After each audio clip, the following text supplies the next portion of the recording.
ម្ចាស់សិប្បកម្មសាប៊ូស៊ីលីលោកឈុនតារាក៏បានដាក់តាំងបង្ហាញនៅផលិតផលរបស់ខ្លួននៅក្នុងពិព័រណ៍នេះផងដែរ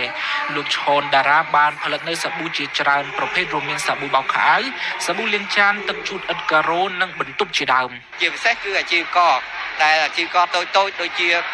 សិប្បកម្មដោយពួកខ្ញុំតូចៗនេះគឺយើងមានផលលំបាកក្នុងការចែកចាយដោយសារតែធនធានរបស់យើងក៏មានកំណត់ដូច្នេះហើយអញ្ចឹងយើងពិបាកក្នុងការទៅរកទីផ្សារហើយក៏អរគុណទៅដល់សសយកដែលគាត់បានរៀបចំការតាំងពិព័រណ៍នេះឡើងដើម្បីឲ្យយើងមានលទ្ធភាពដើម្បី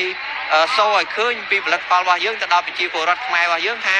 ប្រជាជនរបស់យើងខ្មែររបស់យើងក៏អាចផលិតផលដែលមានគុណភាពដោយផលិតផលបរទេសដែរស្រដៀងគ្នានេះដែរប្រធានផ្នែកលក់នៃក្រុមហ៊ុនអស្ចារ្យលោកហាន់ចន្ទរិទ្ធក៏មើលឃើញពីសន្ទុះនៃការគ្រប់គ្រងរបស់ពលរដ្ឋខ្មែរចំពោះផលិតផលនៅក្នុងស្រុកផងដែរបច្ចុប្បន្ននេះសម្រាប់ការគ្រប់គ្រងរបស់ប្រជាពលរដ្ឋរបស់យើងអញ្ចឹងបងដឹងសេវាដែលយើងមានបញ្ហាកន្លងមកអញ្ចឹងងាកមកផលិតផលនេះពីមុនយើងអាចនិយាយថាបានយើងរៀងតឹងតិចបាទដោយសារឥឡូវហ្នឹងយើងមានបញ្ហាទៅផលិតផលនៅក្នុងស្រុកយើងក៏មានការគ្រប់គ្រងបានច្រើនហើយយើងក៏អាចពន្យល់ពីបច្ចេកទេស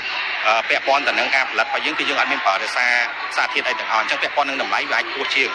ដោយសារតែផលិតផលយើងប្រម៉ូពីកសិផលក្នុងស្រុកវាមានតម្លៃថ្លៃដើមរៀងខ្ពស់បន្តិចក៏ប៉ុន្តែគាត់អាចទទួលបានរបស់ដែលអត់មានសារធាតុគីមីរបស់ដែលមានសុវត្ថិភាពក្នុងការញ៉ាំស្ថិតនៅក្នុងបរិបទនៃជម្លោះព្រំដែនកម្ពុជាថៃរដ្ឋាភិបាលកម្ពុជាបានសម្រេចបិទការនាំចូលទំនិញនិងរបស់ប្រើប្រាស់ពីប្រទេសថៃការនេះបាននាំឲ្យប្រជាពលរដ្ឋខ្មែរធ្វើពហិការទំនិញថៃនិងបានងាកមកគ្រប់គ្រងផលិតផលនៅក្នុងស្រុកកាន់តែច្រើនឡើងម្ចាស់សិប្បកម្មជាច្រើនដូចជាលោកឈុនតារាបានអះអាងអំពីការកើនឡើងនៃការគ្រប់គ្រងពីពលរដ្ឋនៅក្នុងស្រុកសម្រាប់ពេលបច្ចុប្បន្ននេះយើងឃើញថាការគ្រប់គ្រងរបស់ប្រជាជនយើងគឺខ្លាំង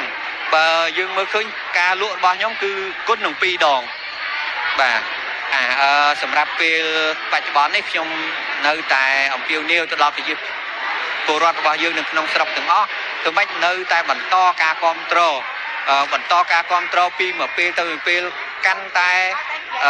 ខ្ពស់ទៅដើម្បីយើងរួមចំណែកព្យាយាមកាត់បន្ថយការនាំចូលពីស្រុកក្រៅឲ្យបានទៅថ្ងៃអនាគតស្ទើរតែ 100%